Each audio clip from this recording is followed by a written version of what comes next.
Cześć, dziś u nas na obiad pizza, więc to jest świetna sposobność, aby podzielić się z Wami naszym ulubionym przepisem na sos do pizzy.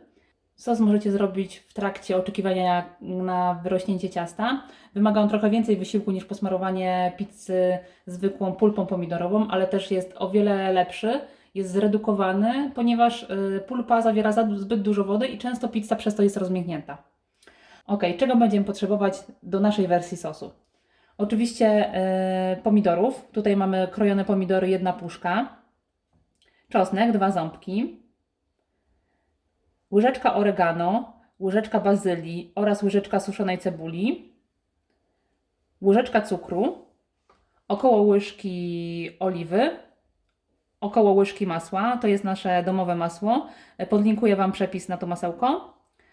Szczypta chili. My tutaj mamy płatki chili w młynku. Oraz sól i pieprz do smaku. Ok, od czego zaczynamy? Patelnię stawiamy na dość mały ogień. Wlewamy około łyżeczkę oliwy.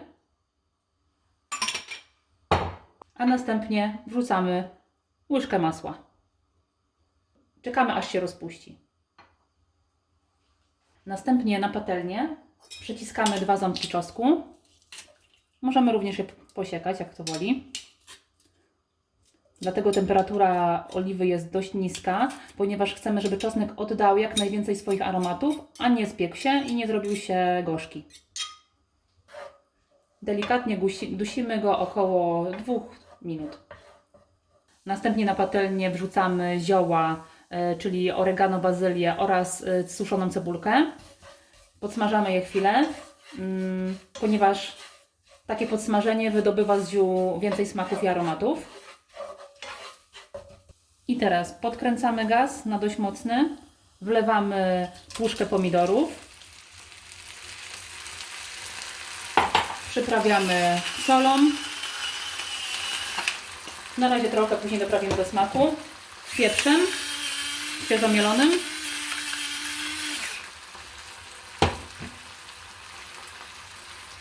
oraz płatkami chili. Nie za dużo.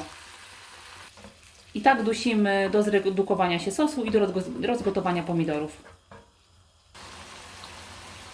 Dosypujemy cukier, bo pomidory zawsze potrzebują cukru.